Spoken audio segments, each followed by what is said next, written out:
very powerful reminder sa ating lahat, no?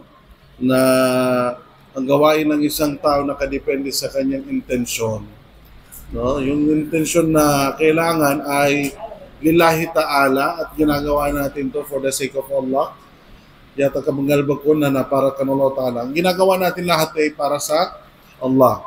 Tulad nga ng nabanggit niya, isang napakagandang reminder sa ating lahat na ibig sabihin kahit na pala yung mga taong nagbabasa ng Quran, nag-aral ng Islam, gumugol ng kanyang pag-oras ng mahaba ng dahil sa pag-aaral niya sa Islam, and then nagturo, at etc. Lahat para mga mabubuting gawain. Hindi lang yun.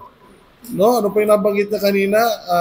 Nagbabasa ng Quran, nag-jihad, pero sa araw ng paghuhukom, kapag kaibibigay na yung reward ng kanyang pinaghirapan dito sa mundo, ang mangyayari pala, hindi pala niya makukuha yung reward na yon sapagkat ang kanyang ginagawa ay para lamang na maging sikat or maging bantog o di kaya ay masabi na siya ay mayroong kaalaman, masabi na siya ay matapang, masabi na siya ay magandang boses. So lahat ng yun ay pinapaingatan sa atin ng Propeta Muhammad sallallahu alaihi wasallam, at bilang ito ay paalala sa ating ngayong araw ng ating mapausaz, ay yun yung kailangan natin gawin, no? Hindi naman tayo perpektong tao. Ito kasi problema natin dito, may bumabarkada sa atin na shaitan.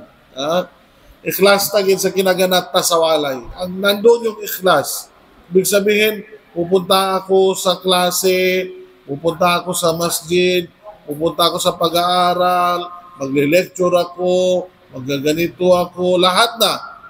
Ikhlas, napakaganda ng panimula mo. Pero, nung ikaw ay naandun na, biglang nagkaroon ng pagbabago sa iyong puso.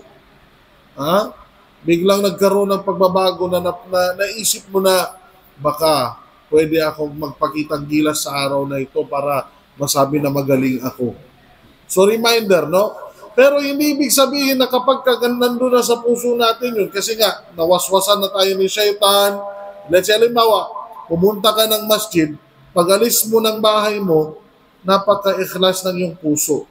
Tinggablok sa masjid, pupunta ako ng masjid kasi doon ang may mas malaking reward. Napakaganda ng reward ng pagsasala sa loob ng masjid. Napakalaki ng reward ng nagsasala kasamang jamaah. Ikhlas lillahi ta'ala, iniisip mo, ginagawa mo to para sa Allah.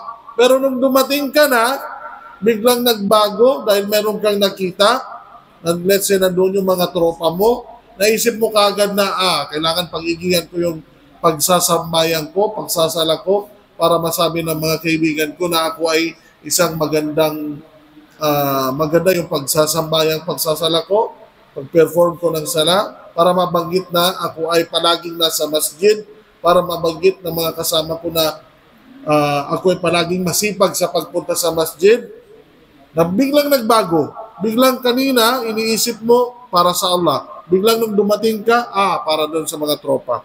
Yung puso mo, yung intensyon mo, yung sinasabi ng iyong sarili, ginagawa mo para sa makita ng mga kasama mo na ikaw ay magaling, ikaw ay masipag. So nagkaroon ng pagbabago. So anong solusyon? Kasi nga nakuha na ng shaitan, ibalik mo kaagad yung iyong ikhlas. Sabihin mo kaagad sa sarili mo na, hindi, pumunta ako dito para sa ibada, para sa pagsamba sa Allah, para magawa ko ng mabuti at makakuha ko ng reward mula doon sa ibibigay ng Allah para sa akin. Doon sa ibada na gagawin ko. Huwag mong iwan. Baka mamaya maisip mo na, iwan ko na lang kasi wala naman palang reward kasi hindi na ikhlas. Huwag mong iwan yun. Gawin mo pa rin yun. Panatilihin mo pa rin yun. At at inshallah pag nasanay ka na, mas madali mo na lang matalo yung shaitan sa pagwaswas niya, pagbulong niya sa iyo na mawala yung pagiging ikhlas mo. Kasi kung mawawala yung pagiging ikhlas mo, tapos iiwan mo, malulugi ka. Halimbawa, pupunta ka ng Hajj, and then biglang naisip mo na ikhlas ka, nagbayad ka, napakalaki ng effort mo, di nagbayad ka pa, Hajj, alillahi ta'ala, iniisip mo na inshallah, magtatawba na ako, inshallah, ito na yung para mawala na ako sa aking mga gawain na hindi mabubuti, dito ko na sisimulan, mawawala na. Ang dami mong iniisip na puro ibadah, dami mong iniisip. Pagdating mo doon, naisip mo kagad yung mga kaibigan mo na hindi pa nakapag-Hajj. Biglang naisip mo na, pagdating ko sa Pilipinas, para masabi nila na ako ay may maraming pera, ako ay merong ganito, merong ganyan, Hajji. Pag gano'n ang mangyari, baguhin mo kagad yung iyong intention. Huwag mong iwan. Kasi at huwag mo rin ipagpatuloy yung iyong intention. Baguhin mo kagad. Kasi malulugi ka kapag magpatuloy yung intention mo na gano'n. Dito lang naman sa yung Islam na napapag-usapan yung pagiging sincere para sa Allah. Kasi sa pananampalataya ng ibang mga pananampalataya, hindi mo naririnig sa kanila na kailangan ginagawa mo to for the sake of Allah. Hindi ka na makinig sa kanila kapag ikhlas. Kumbaga hindi pinapasukan ng usaping relihiyon yung puso. Hindi, wala. Basta magawa mo lang yun, sa kanila, magawa mo lang, wala kang inapakang tao, okay na yun.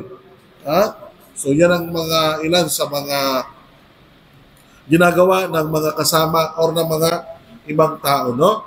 So anyway, inshallah subhanahu wa ta'ala, huwag nating patagalin. Alam ko nga excited na rin kayo dahil nga sulit yung mga ustaz ngayon na nandito sa atin, no?